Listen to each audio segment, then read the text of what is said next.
Mira el calendario un segundo y hazlo sin pensar. Ahora dime algo. ¿Alguna vez te preguntaste por qué los meses se llaman así o simplemente los obedece? Porque hubo un tiempo en que marzo no era solo un mes, era guerra. Abril no era primavera, era deseo. Agosto no era vacación, era poder. Y septiembre ya estaba fuera de lugar, pero nadie lo corrigió. Los nombres que usamos todos los días nacieron de dioses, emperadores, muerte, miedo y control. Y lo más inquietante no es eso, lo inquietante es que siguen funcionando. Vivimos dentro de un calendario construido por personas que ya no existen, bajo reglas que nunca elegimos, convencidos de que el tiempo avanza en orden cuando en realidad está lleno de grietas y de dudas. Hoy los meses parecen normales, pero no lo son. Son cicatrices antiguas disfrazadas de rutina. Y cuando entienda de dónde vienen realmente, quizá empiece a preguntarte algo mucho más incómodo. Si el tiempo que estás viviendo es tuyo o solo lo está dejando pasar. Antes de continuar es importante entrar en contexto.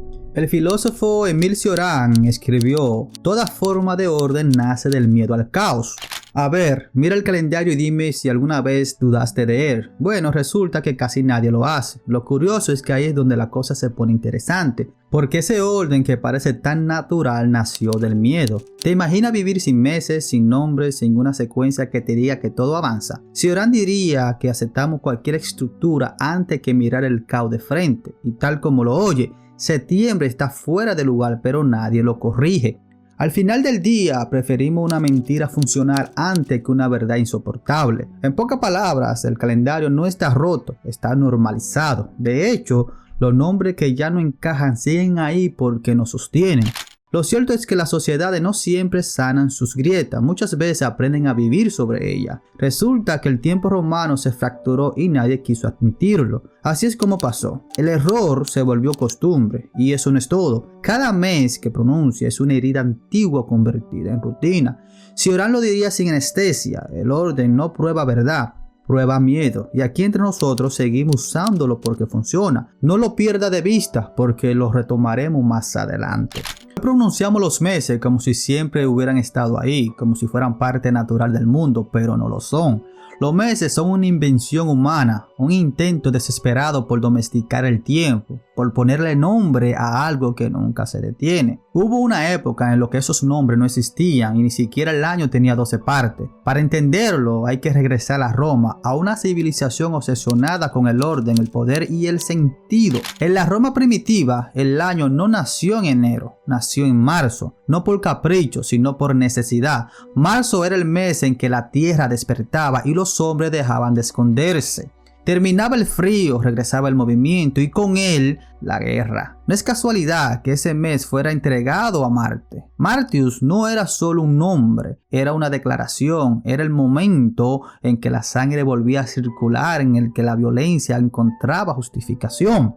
Con el tiempo ese nombre se suavizó, se erosionó, perdió su filo. Martius se volvió Martio, luego Marzo, pero debajo de ese nombre moderno todavía late un origen bélico, como una cicatriz que nunca termina de cerrar. Después venía Aprilis y aquí el calendario deja de ser firme y se vuelve ambiguo, casi poético. Algunos dijeron que venía de apriere, abrirse, como se abre la tierra, como se abre el cuerpo después del invierno. Otros lo vincularon con Afrodita, nacida de la espuma, símbolo del deseo, de lo que irrumpe sin pedir permiso. También está Apro, la diosa estruca más antigua aún, casi olvidada, nadie lo sabe con certeza. Aprilis es un mes nacido de la duda, del mito, de la ambigüedad. Pasó luego April, luego Abril, y en ese tránsito perdió respuesta, pero conservó su misterio. El tercer mes fue Maius, algunos romanos lo pronunciaban con respeto, casi con culpa. Y este estaba dedicado a Maya, una diosa silenciosa asociada con la fertilidad y el crecimiento lento e invencible. Se le ofrecían rituales porque de ella dependía la cosecha y con ella la supervivencia. Otros decían que venían de Mayor, los mayores, los ancestros, como si el mes cargara el peso de lo que estuvieron antes. Mayo terminó siendo Mayo, pero sigue siendo un mes que mira hacia atrás, hacia la tierra, hacia lo que ya no están. Luego llegó Junio, un mes marcado por la tensión, dedicado a Juno, diosa del matrimonio, del orden social, de la promesa que atan, pero también vinculado a Ionurius, o sea, a los jóvenes. Dos fuerzas opuestas en un mismo nombre. la estabilidad y el impulso, la norma y la ruptura. Junio se transformó en Iunia, luego en junio, pero conserva esa contradicción, el deseo de pertenecer y al mismo tiempo de escapar. Antes de seguir, suscríbete al canal y activa la campanita, porque esta historia no es solo sobre meses, es sobre nosotros. Después vino Quintilis, un hombre frío, numérico, casi indiferente. El quinto nada más, hasta que Roma decidió inmortalizar a un hombre. Tras el asesinato de Julio César, el tiempo fue intervenido, el mes cambió de nombre para honrar a Julius. El calendario se volvió político, el tiempo ya no solo medía los días, glorificaba el poder. Así nació Julio, un mes que recuerda que incluso el tiempo puede ser apropiado por los vencedores. El sexto mes también era numérico, o sea, sextili, pero Roma no se detuvo ahí. En el año 8 a.C. fue rebautizado como Augusto en honor a Octavio Augusto, el primer emperador, el hombre que convirtió la república en imperio. Desde entonces, agosto no es solo un mes, es un recordatorio de que el poder busca eternidad, incluso grabándose en el calendario. Michael Foucault, filósofo y sociólogo, en su libro Microfísica del Poder, escribió una frase que me parece espectacular para el momento. El poder no se posee, simplemente se ejerce. Y en este momento quiero detenerme para comenzar a analizar. Y es que cambiar el nombre de un mes puede parecer un gesto menor, casi decorativo, pero en realidad es una de las formas más profundas de ejercer el poder, no porque imponga obediencia inmediata, sino porque moldea la memoria. Cuando Roma decidió transformar Quintilis en Iulius, no estaba solo rindiendo homenaje a Julio César, estaba interviniendo en el tiempo mismo, estaba diciendo incluso los días no pertenecen.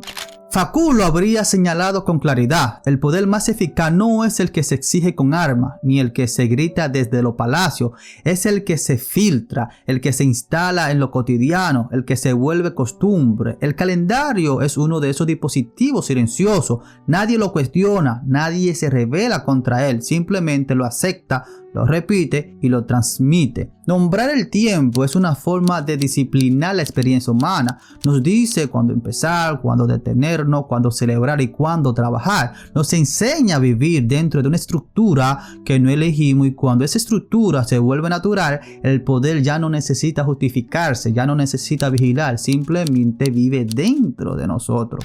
Cada vez que pronunciamos julio o agosto, repetimos una decisión política tomada hace miles de años. Un imperio que cayó, un emperador que murió, un sistema que desapareció, pero cuyo nombre sigue marcando nuestro día. Esa es la verdadera victoria del poder, no sobrevivir en estatuas ni libros, sino en el lenguaje, en lo que decidimos pensar. El tiempo entonces deja de ser neutro y se convierte en memoria dirigida, en historia organizada, en una narrativa que no escribimos pero que habitamos. Y quizá lo más inquietante no es que Roma haya controlado el tiempo, sino que nosotros todavía vivimos dentro de ese control sin darnos cuenta. Llega un momento en que los nombres dejan de describir el mundo y empiezan a mentirle. El calendario entra en esa fase sin avisar. Los meses siguen pasando pero ya no encajan. Septiembre significa séptimo, aunque el tiempo lo empujó a noveno lugar. El lenguaje se quedó atrás, el orden murió, pero nadie tuvo el valor de enterrarlo. Calígula intentó forzar un nuevo nombre, como si al rebautizarlo pudiera cerrar la grieta, y obviamente no funcionó. El tiempo no obedece decreto. El mes siguió avanzando con un nombre que ya no decía la verdad. Así nació la palabra rota, que sobrevive aunque su sentido esté muerto. Lo mismo ocurrió con octubre, octavo, aunque desplazado, desalineado, fuera de lugar. Domiciano quiso incrustarse en el calendario, tatuar su ego en los días, tampoco lo logró. Los emperadores cayeron uno tras otro, pero el error permaneció. Octubre quedó ahí como una pieza mal colocada que nadie se atrevió a mover, porque corregirlo habría significado admitir que el sistema entero era frágil. Los meses finales cargan esa misma herida abierta: noviembre y diciembre, nombres numéricos que ya no coinciden con nada. El calendario decidió no corregirse, siguió adelante con la falla incorporada como hacen las sociedades, como hace la mente humana cuando algo no encaja pero resulta funcional. No todo error se repara, algunos simplemente se normalizan. El origen de esta frase es antiguo. Durante siglos Roma solo contó 10 meses, el invierno no tenía nombre, era un vacío. Un tiempo que no merecía existir. Los días fríos quedaban fuera del orden, fuera del relato, como si el ser humano pudiera saltarse la oscuridad. El año terminaba antes de enfrentarla, hasta que alguien miró ese hueco y decidió cerrarlo. Numa Pompilo añadió 2 meses. No fue solo una corrección astronómica, fue un acto psicológico, reconocer el tiempo que antes se negaba.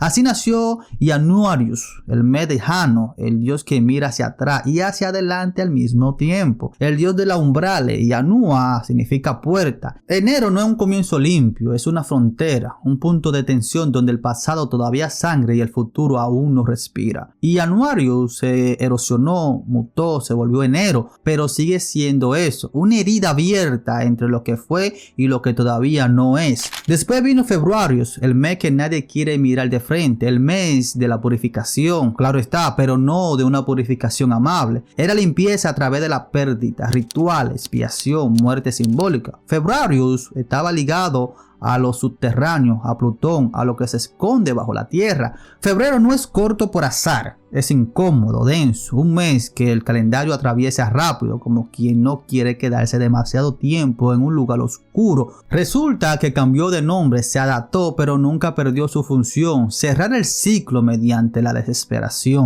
Reordenó los meses, colocó enero y febrero al inicio del año. No fue solo una administración, fue poder puro. Decidir cuándo empieza el año es decidir cómo se vive. El calendario juliano nació de esa voluntad de control. Los nombres antiguos permanecieron como restos, como hueso visible bajo una estructura nueva. Siglo más tarde, Gregorio VIII corrigió los errores acumulados, ajustó los días, eliminó disfaces y afinó la máquina. El calendario gregoriano nació como una promesa de precisión, el que usamos hoy, el que creemos normal, pero no lo es. Debajo de cada mes hay capa de miedo, de control, de muerte, de deseo, de sentido. El calendario no mide el tiempo, no protege del abismo. Es una estructura psicológica, un pacto silencioso para no enfrentarnos al hecho de que el tiempo no tiene forma, ni orden, ni piedad. Solo o simplemente avanza. Y nosotros solo lo nombramos para no perdernos dentro de él. Raniel María Rilke, poeta, en su libro Carta a un joven poeta, escribió: vivir la pregunta es el momento de ahora. Y es que los meses no son divisiones del tiempo, son estado del alma, habitación invisible por la que el ser humano camina sin darse cuenta. Enero no es un inicio, es una promesa frágil. Febrero no es corto, es denso, como si concentrara todo lo que no se dijo. Marzo no avanza, simplemente irrumpe. Y septiembre no cae, simplemente recuerda. Rilke entendió algo que el calendario intenta ocultar, que la vida no se vive en respuesta, sino en pregunta prolongada. El tiempo no resuelve nada, solo nos obliga a permanecer dentro de la duda. Por eso nombramos los meses, para creer que avanzamos, para fingir que el dolor tiene orden, que la espera tiene sentido, que la pérdida ocupa un lugar específico del año. Cada mes es una estancia emocional, entramos sin elegir, salimos sin comprender del todo que cambió y seguimos adelante porque el calendario lo exige, no porque estemos listos. El tiempo no nos pregunta si podemos, simplemente pasa y nosotros aprendemos a vivir dentro de él. Repetimos nombre como quien repite una mantra para no quebrarse. El calendario no avanza, nos sostiene, nos envuelve, nos da la ilusión de movimiento para que no miremos demasiado tiempo el abismo. Porque si nos detuviéramos a observar de frente, entenderíamos que nada empieza realmente en enero y nada termina en diciembre. Todo sigue, todo se arrastra y todo vuelve.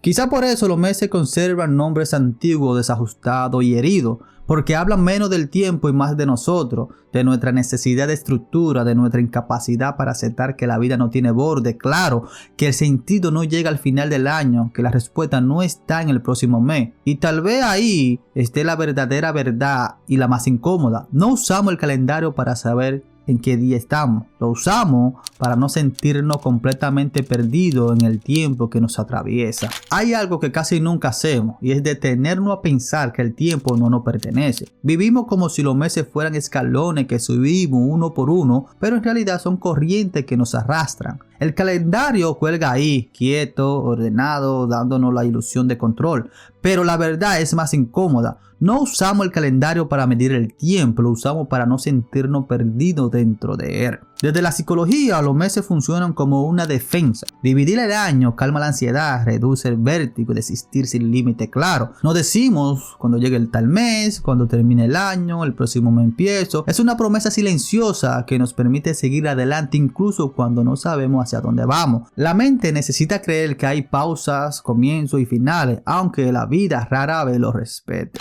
Desde los sociólogos, el calendario es una estructura de obediencia, organiza cuerpo, horario, expectativa, hace que millones de personas avancen al mismo ritmo sin preguntarse por qué. Y cuando esa estructura se vuelve normal, ya no parece poder, parece sentido común. El tiempo deja de ser vivido y empieza a ser administrado. Desde lo existencial, todo esto revela algo más profundo. El ser humano no soporta el caos puro. Necesita narrarse la vida, necesita capítulos, necesita creer que enero abre, que diciembre cierra, que algo termina para que algo empiece, pero el tiempo real no funciona así.